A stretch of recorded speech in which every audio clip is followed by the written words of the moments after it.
Welcome back to Red Wolf Roundtable here on ASU-TV. And Cooper, we made a little bit of an adjustment. Yeah, we did. The screen might look a little bit different.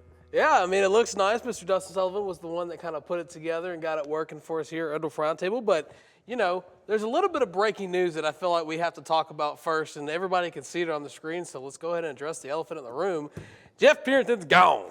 He's gone. As quick as he got here, he left a lot quicker. He was here for about 2 years, I'd say, and, you know, kind of a shocker, not going to lie. I did not see that coming. I think it was over the weekend. It's kind of just looking at my phone, and then some rumors happening on Twitter, and then everybody, I think probably everybody got the ESPN notification that Jeff Purinton, he just signed with Learfield. So shout out to him. Glad he's going on to do, you know, what's best for him, better things to go on. But, you know, he did leave a mark here at A-State with a lot of good hires. Right, and, you know, he brought in a lot of good coaches. A lot of things happened under his kind of rule of power. Of course, women's basketball was able to win the Sun Belt Conference Championship. Golf's done well. Track and field has done well. Football has won a bowl game. But, I want to ask this, and that's kind of where our first segment's going to take us, is what does this do for Arkansas State athletics? Yeah, I'm glad you brought it up because he just hired a new basketball coach here at Arkansas State. I'm not really sure how that's going to go with other coaches. I mean, I guess Butch Jones has been here for three. I guess the new third, AD will be coming in under Butch Jones. But, you know, it's interesting to figure out how it's going to work with Coach Pinot. He just got hired here at Arkansas State. He was an assistant at Alabama. And so it's interesting how they're really going to clash. You know, Des just got her contract extended. She just got a pay raise. So nothing really there that's going to happen. But it's going to be interesting how the new head coach with basketball, Coach Pinot, is going to work with the new AD. Right, and, you know, we talk about the new AD. Of course, before Jeff Purinton took the job here at Arkansas State, he was at Alabama. He worked all around the country. He took over for Tom Bowen, who stepped down due to health issues, which, you know, happened while we were here at Arkansas State University. Our freshman year. We actually did a live on ASU-TV's YouTube. But, of course, the kind of elephant in the room is, you know, he was able to get rid of Tommy Raffo. Women's basketball won their first Sun Belt Conference Championship, made their first NCAA tournament. Football steadily on the increase and the uprising. But I think the biggest question is whoever takes over the athletic director job or vice chancellor for intercollegiate athletics, whatever you want to call the title, I think the biggest question biggest area of concern is what are they going to do regarding baseball? Are they going to build a new stadium? Is it going to be in a new location? Is it going to be in downtown Jonesboro? Is it going to be on campus? Are they going to look to expand campus maybe? I mean, I got to ask you, you know, has that kind of been the Achilles heel for all these former ADs? I mean, yeah, a little bit, just because we've been hearing all these expansions were going to happen with the baseball team under every new AD. I mean, before Bowen left due to his health concerns, there was actually that blueprint we put on Roundtable. It was going to turf field. They were going to add, like, new seatings around the dugouts, things like that, kind of like where you could sit down, grab a bite to eat, chill out in the kind of field of play area. But, you know, I feel like A-State, if they do anything with the baseball stadium, the new AD, or whatever the official title's gonna be, I feel like, you know, we have that room to baseball, especially out on the third base side. There's a bunch of fielding we can kind of work with, but I get that, you know, you can't get too close because it's right by a road and you don't want to be driving there on game day hoping not to get hit by a foul ball or something like that. So I don't know. There's areas around A-State that maybe they could keep the stadium on campus. I would like that a lot better because that just keeps, you know, students coming to the game. You know, you get the student life because not too many people are going to be willing to, you know, drive out on a Tuesday night to downtown Jonesboro to watch a baseball game. But besides that, you know, Purinton, I feel like we need to talk a little bit about what he did. You know, you brought up the success teams had, but he also brought back Coach Gerwig to Arkansas State, and who's really done well with the volleyball team. He extended Des. He brought in Hodson, who took us to back-to-back Sun Belt title games. Football won a bowl game, like you said, and then so baseball got turf, a video board, and, they have 8 wins right now. So, Jeff Pearson, he knew what he was doing. And at this rate of who the new AD is going to be, if I could take a wild guess, maybe somebody from Alabama, because that seems like that's where we get everybody nowadays. It's either going to be Alabama or Fayetteville. I mean, it seems like it's one of the 2 options. But, yeah, Jeff Pearson did a lot of good things here at Arkansas State University. I mean, he's done a promo here in our studio here at ASU-TV. He's appeared on the Year in Review show that Easton John and myself did, I believe his first year here. And, he was always willing to work with us here at School Media and Journalism. But, one of the things that I kind of want to point out, and, we'll kind of carry on with this until the end of the segment, but – you got to look at some of the things that he did as well outside of athletics. I mean, yeah, we talk about the coaches, we talk about the wins, we talk about all that, but looking at the standpoint of attendance, I mean, I know it's not necessarily his call or his, kind of expertise side of things because it's more of Brad Bobo's job, but, he was able to bring more fans into the football stadium. He was able to get a packed, sold-out crowd for men's basketball, get them on ESPNU a couple times, do some of the inner workings of that. But I think overall, the biggest thing and kind of what I want to ask you is if you were the new hire, whether that you go by athletic director, vice chancellor in collegiate athletics, what would be the number one thing on your priority list? Definitely, baseball. Our facility is really kind of under the state of the mark. I would go with baseball. I would get lights over at soccer/track because there's no lights. Every game that's being played for the women's soccer team is during the day. It's during the heat of the summer. It's right as the school year starts. So if you're at the game, it's 2, 3 p.m. when they start it, and it's 105 degrees. It's hot. It's miserable.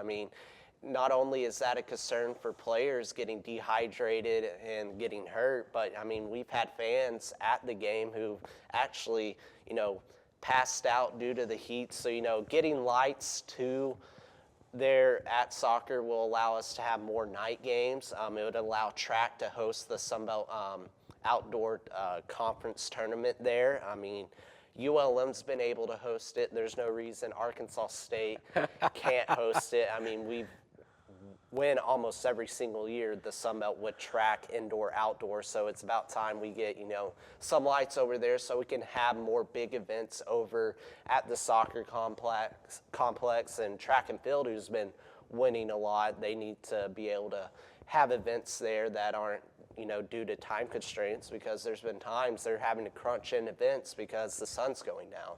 So I'd work with baseball first, getting their facility up to modern day, because it's almost going back in time when you go over there, and lights at soccer, and then maybe I'd go looking into updating First National Bank Arena sometimes. Words are hard. Yeah, like you say. Words are hard. There's all that stuff you mentioned, and there's taking the god awful leveling thing in the student section out for football. Which yes. I'm not trying to be rude when I say party that, deck, but that's probably the dumbest thing I've ever seen in college athletics. It just looks like a bunch of metal poles just thrown up there, and you're kind of looking at it, you're like, well, as windy as it gets here in Jonesboro, all it takes is one big gust of wind and it coming down, but Hey, despite the storms that we've had over the past month and a half, it's still standing. I wish it blew it over, not gonna lie. I was at the stadium the other day and I seen it. But no, and that's a great start of the conversation for the new athletic director, vice chancellor in I can't even say it now. You messed me up. Yeah. For the VCIA, that's what we'll say. But, no, I definitely think the next hire is going to be a home run hire. Of course, we make the joke all the time that Arkansas State's kind of a stepping stone for those that want to go to the next level. And I definitely think that the next hire needs to be a guy or a girl that wants Arkansas State to be home. And it's not somebody that's going to leave in 2 to 5 years. It's going to be somebody that's here, that's going to change the game of Arkansas State athletics. And, I say this, and they need to hire somebody with the mindset of Gina Bowman. Okay. To be a revolutionizer, to be a trailblazer, to be somebody that wants to make Arkansas State athletics a better place for those that are involved in it, I think that's the kind of person they need to hire next. Yeah, just somebody that's going to be here for the long run and not having to have this conversation every 2 years. Right. When, it's like, okay, he's doing good. I like what they're doing. And then sayonara, out of here. Right. Going to better things, but, you can't blame the dude. Right. Oh, no. I wish him nothing but the best. Hope he has a great career for the remainder of his career until he wants to go retire and live on the beach somewhere in Hawaii or Florida or wherever, because, that's the American dream, to go retire on the beach somewhere. But I think that's going to be about it for the VCIA conversation. We're going to send it to break. When we come back, we'll talk a little bit about baseball for the Arkansas State Red Bulls. Stay tuned. You're watching Red Wolf Roundtable here on ASU-TV.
Welcome back to Red Wolf Roundtable here on ASU-TV. Now it's time to talk about the Red Wolves on the diamond and recap A-State baseball series game win against Memphis. I mean, I guess you could call it a series win. We played them here at home, beat them, and then went east, about an hour drive, and defeated Memphis 8-6. Had 13 hits, 12 strikeouts, 1 walk, and, swept the series against them, the little weekday series, and, it's, this is something that you're glad to see from the Red Wolves, to go over and beat our quote-unquote rivals in Memphis, and, shout out to them.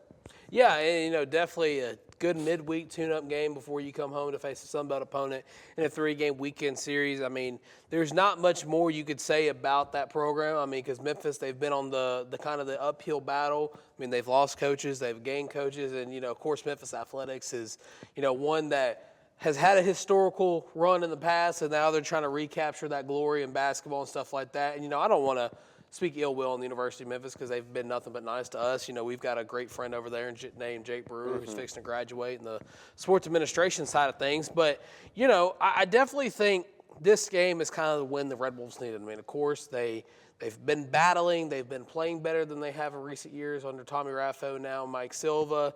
And, we're on the tail end of the season. We got a weekend series left, and then we got 2 weekend series left. Yeah. We got this one this week, and then the next one, the 9th, 10th, and 11th of May, during, when we're graduating, so we won't be there for that. But, I definitely think the pitching is where it needs to be for the Arkansas State Red Wolves. I mean, you can't say much more about the pitching staff because they're night and day difference. Yes. I mean, 1 to 2 years ago, we're probably seeing 16 walks in the game, if not more. And I'm not being facetious when I say No. that. That's literally the trend of Arkansas State baseball. The one thing I'd like to see is, yes, they had a lot of hits, but I want to see more runs scored on those hits. Yeah, I mean, still scoring 8 is a bunch, but, talking about this team being a night and day difference, since me and Tristan have been at Arkansas State, in 2021 was our freshman year, the baseball season started that next semester, 2022. They have finished dead last in the Sun Belt twice. They've had, our first year here, they had 5 conference wins. Second year, they had, no, that was last year. Last year, they had 7 conference wins, and then they had 8. So, they're on the uphill trend. I mean, since we've been here, they finished dead last twice, 3rd from last, and at this rate, we are going to be in the Sun Belt tournament. So, we have 8 conference win already, so we're already at the mark that we haven't seen since we've been here. So it's nice to finally see success through the baseball program. While we still have a losing record in conference and we have a losing overall record, we are on the brink of, getting to that next level. I mean, we win 2 games this upcoming weekend series. We'll be at 500 for the first time in I don't know how long in conference play. So it's nice to finally see, okay, we have the pitching. Would like to see more power hitting.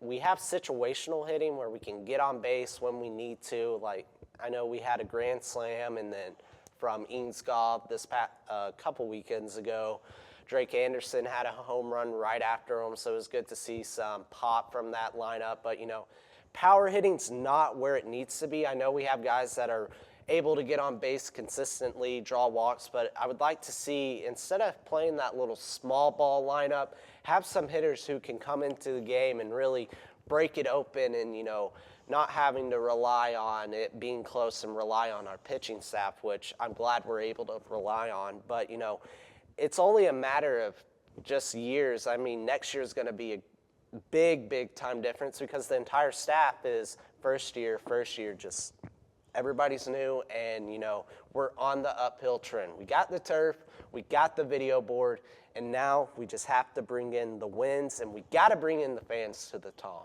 Right, and don't you just love that video board? I mean, it's pretty. It is pretty. It looks nice. You got the player videos, you got a hype video before the game. Who would have thought that would be at ASU Baseball? Not me. Yeah, but, and going back to what you're saying about some pop in the lineup, I mean, we've seen it over the years with guys like Brandon Hager. You okay? Yeah. Okay, just make sure you're good. Seeing guys like Brandon Hager, Daedric Kell being able to hit the ball pretty hard, get over the wall, get over the fence. And here's something that, we've alluded to on the show, but, it's a brand new field. Like, brand new field, brand new turf, but the walls are different, have different dimensions. So, you bring in the Tom from maybe last season, you're probably seeing guys hit a lot more home runs because of how smaller the dimensions were. But one guy on this team that I would expect to have more pop is Inkskoff, because he did hit that grand slam, and he has been kind of reliable when the Red Wolves needed him because, I mean, let's be real. Will French is not your power hitter. No. He's your overall ball player. And what I mean by that is he can make the plays out in the field, he can get on the bag, and he can bring in a run if a runner's in scoring position on second or third, or draw a walk with bases loaded to bring in a run. And then cross jumper has had a little bit of pop. I don't know, something changed when the new coaching staff came about, and they were like, hey, just worry about getting on the bag. Don't worry about, hitting it hard and flying out or possibly getting to the warning track. Tollett, he's had a history of hitting good, but of course he's sitting at that DH spot. So I'd like to see more pop from him. But I just think looking at the lineup where it sits today, Inkskoff has got to be that guy that's bringing in your power hitting and bringing in more runs than he is. Yeah, Patrick Inkskoff, he's been a big addition to this team. He's a stud at the shortstop position. He's been able to make really good plays, and a player that, I personally like. He's not the greatest hitter. He will admit that to you. Is Raul Torres. He's been taken over. We've seen him at second, but he's kind of transitioned over to that third base position when, Daedric Kell, he kind of went in that slump for a little bit. They put Raul there. First time I really saw him play third base was the Fayetteville game. And he's able to make plays. He has some zip.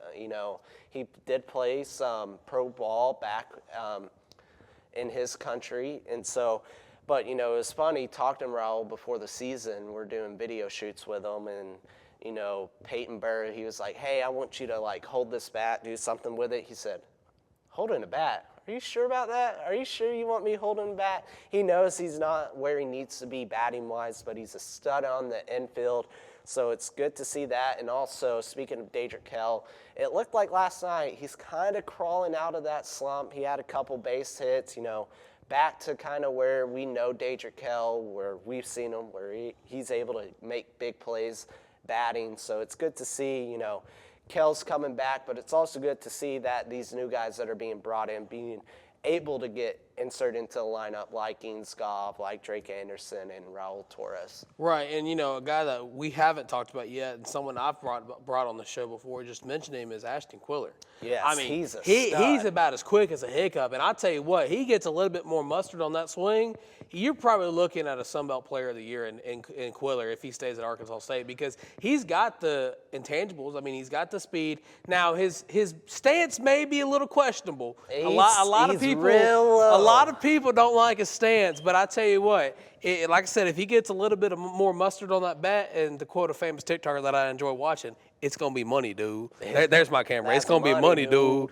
But I just think that put it on a crack. Yeah, you know exactly what I'm talking about. But I just think, from the team standpoint, of course, the Southern Misses of the world have always been dominant. Coastal Carolina's always been dominant. Troy's been ranked a couple times this year, and we actually play them soon. But I just think, looking at it from a bigger picture, is that okay? Who's finally going to take that next step? And if it's not going to be Eanes Goff, I think it's going to be Quiller. And I'm not going to sit here and say, oh, I'm going to bet money on her, or I'm going to, that's my plan and I'm sticking to it or whatever. But that's just my opinion. And, it's not a prediction. It's a spoiler, because I definitely think Quiller is going to be the guy that gets A-State over the hump when it comes to hitting. I mean, I don't doubt it. I mean, he's a beast in the weight room. He can deadlift a ton. Peyton Burr's always talking about it. If you know Peyton Burr, he's Uncle Pepe. Uncle Pepe, always about the gym. He was saying I think he was deadlifting, I would say at least 500. That's a lot. Yeah. If you don't know, if you're not into weightlifting, that's a lot. But, like you're saying, if he just gets a little bit more pop, just a couple extra push-ups maybe in the weight room, he'll be a really, really good batter. And, he's kind of taking that next stride. They've actually had him starting in the leadoff position. Normally you'll have Will French. They move Will French down to the 3-hole. Quiller's gone up to the 2-hole, and I think it's either Tollett or cross jumper at the 2. But, having those 3 guys to start off your lineup, it looks really, really good. The pieces are there. It all just has to glue together.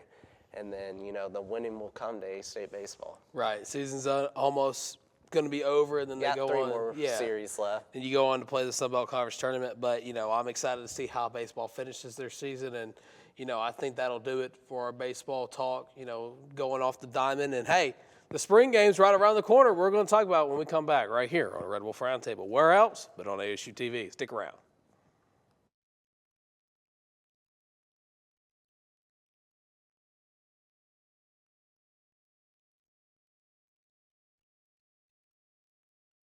Students should watch ASU-TV just to see the creativity that a college student can get.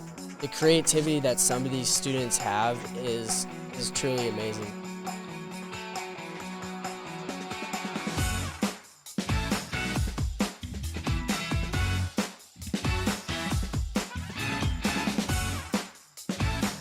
Getting that experience can really just take you further, and I feel like our program does that for a lot of students.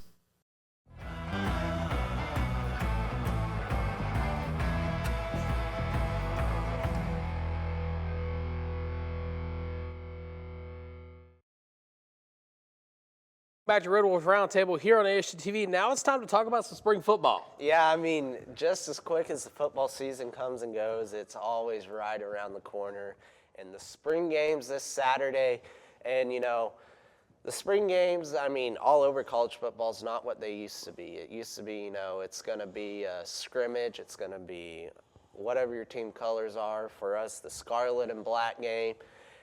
But now it's not even a scrimmage. It's more offense versus defense, first team offense versus second team defense, vice versa. You getting to see people, they'll have a little skills competition, everything going on. But, football, it's almost back. Yeah, and this is kind of what I wanted to talk about, and this is what I was waiting for to talk about, is that, how do you have a spring game with all the transfers currently on the team? I mean, Tim Hardiman's going to Tulsa.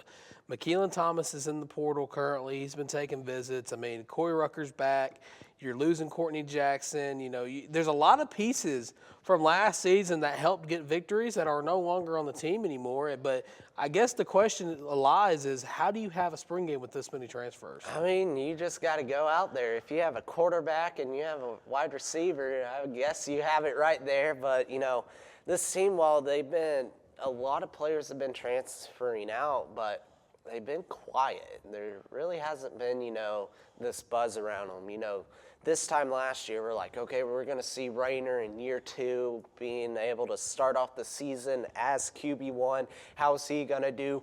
Rutgers back, things like that. But, this team, it's been quiet. And I guess, it's better than having all this news of these top players. I mean, we've lost some good players to the transfer portal, but, they're quiet. Sometimes it's the calm before the storm, some might say, but it's going to be interesting to kind of get the first wind of how this team's going to be. Last year our offense looked, pretty good. They looked decent. The defense looked a lot better is what I noticed, and, it kind of translated over into the season where, the offense, they would start off, they would struggle really bad in the first half, then come alive at the end and make a comeback victory at home where Corey Rucker catches the football against UCA week 1. Shout out the ESPN team for all those great clips of that catch. Yeah, hey, you want to know who made sure it was a catch? Dustin Sullivan made sure it was a catch, ladies and gentlemen. So if you're still mad about it, get it, Mr. Sullivan. All right, call him out real quick. Man, throwing him under the bus. But, it's going to be the first taste of this new season. It's Butch Jones. He's coming on his 4th year. He's had his first winning season here at Arkansas State.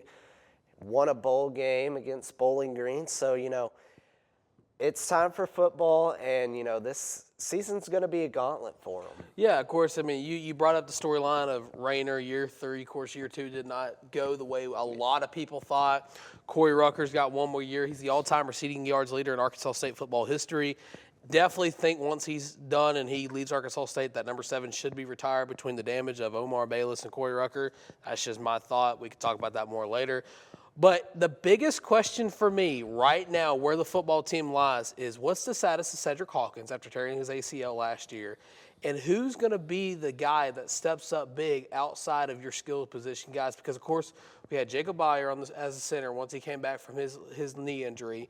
And then Trevion Thomas stepped up big in the defensive secondary location. But the question's going to be who steps up, who becomes a star in the spring game that everybody's going to start circling on their depth chart. All these media outlets, everybody at EAB, everybody from Little Rock, who are they going to start circling? Because, let's be honest, right now, the countdown to War Memorial is on. Tickets have already been announced to go on sale. A lot of people on Facebook are excited. A lot of people on campus are excited.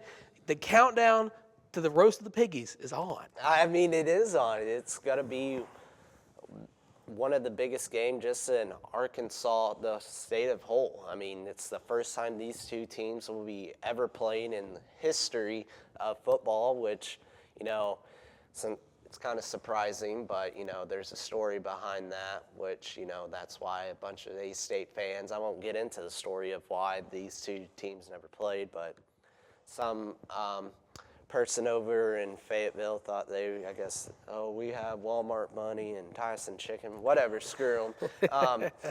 But it's a long story, but, it's the first time these two teams are going to be playing. You're going to have students going down to Little Rock from Fayetteville, Jonesboro. You're going to have alumni there tailgating, and it's going to be a game to watch out that could, make some big TV headlines.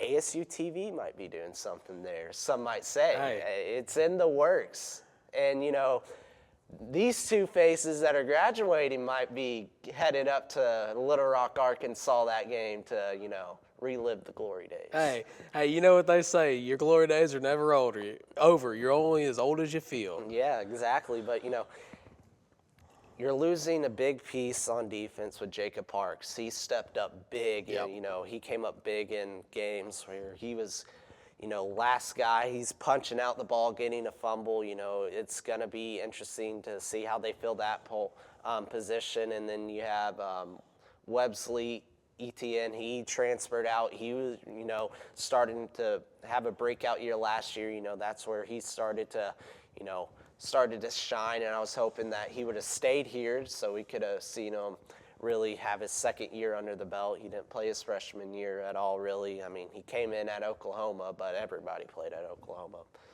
But, I think we even played it over. yeah, I think they were telling us to get warmed up. And we're like, nope. Hey, we'll just strap on our chin strap and we'll go on out there for you, Coach Jones. But see, in all seriousness, I don't want to talk too much about the game, but I do want to talk a lot about the game because, we're not going to get to talk about it. And, the next people who take over Roundtable are going to be able to preview that game hopefully better than we ever could. But I definitely think looking at the storylines of this game, I mean, of course, you have the situation that you talked about. You have everybody in Jonesboro. They hate Arkansas. They hate the Piggies. They hate Memphis. They just hate everybody.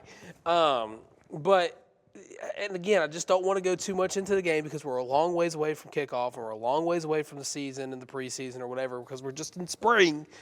But I just think that as early as a contest as this may be the game that finally gets Arkansas State over that hump where they're only winning 6 or 7 games a season. Yeah, I mean, you go out there and Arkansas, they're an SEC opponent. They're going to be predicted to win. They're supposed to win that game.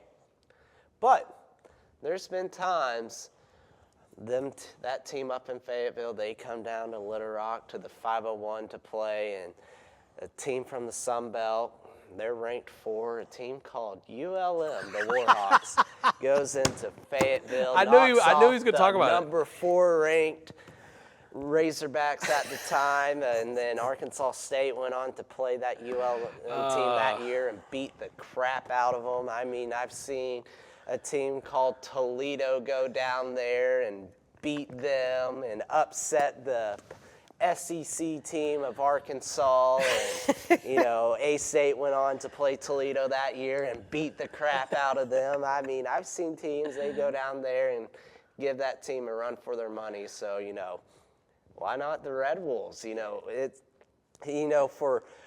It's a lot of pressure on both sides because you have teams and you have Fayetteville saying, "Oh, we don't want to play. Oh, it's a meaningless game. Blah blah blah. There's no sense of playing y'all. Blah. We're the best team in Arkansas. There's no reason we should have to play y'all to prove that." And then you have us at Arkansas State. We're like, "Why not play us? You play other teams in the Sun Belt. You play MAC schools.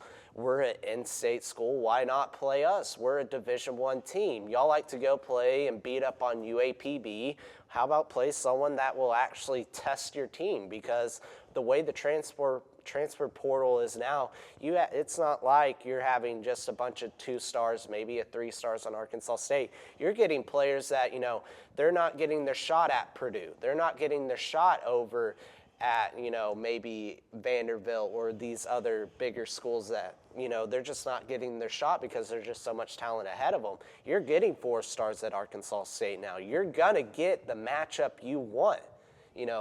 You could say, well, you played Michigan, got beat, blah, blah, blah. Arkansas, you're not a Michigan. You're not a Oklahoma. You're not an Iowa State. You're none of these big blue blood schools. So, it's going to be a game, a really good game, I think. And, if A-State goes out there and, they keep it close, even if they don't lose, but it's a close back and forth game, it's one of those, we weren't supposed to win. But if we played them maybe back in 2019, 2018, oh yeah, when A-State was in their prime, we would have knocked them off 4 or 5 times. Yeah, no doubt about it. For sure. And again, I definitely think that if, Jalen Raynor has a good game, maybe a turnaround game for him.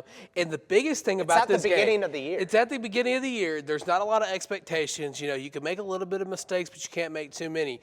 But the big thing is, and this is kind of going to be my last thought so we can wrap things up here, is if Corey Rucker has an absolute dominant game like he's had against ULM in the past, you know what that's going to do for his draft stock? Yeah. I mean, we talk about the draft. The draft's right around the corner. It's coming up very soon this week. And Corey Rucker goes out there and has a spectacular game, not just mid-average where he has 1 catch for a touchdown. Like I'm saying, he's got 3 to 5 catches for over 100 yards, maybe a touchdown or 2, and he's averaging like 6 yards a catch. He does something like that, his draft stock goes from here all the way up to about here, and he goes from maybe a UDFA or a 7th round guy to maybe a 6th or 5th round guy. Right. That's what it could do for you. But I'm excited for the game. I'm excited to see the build up to the game. I'm excited to see what the new hosts of Red Wolf Roundtable do when they talk about the game. But most importantly, I want to enjoy the game with you in War Memorial, my friend. Exactly. I'll definitely be there. But yeah, definitely think that's going to happen. And spring games this Saturday. I'm going to be there hopefully to check things out. But Cooper, if you ain't got nothing else to say about the Arkansas State football team, I think this is going to do it for this episode of Red Wolf Roundtable. We'll be back next week. And hey, don't forget, you're watching Red Wolf Roundtable right here. Where else? But on ASU-TV. Award-winning.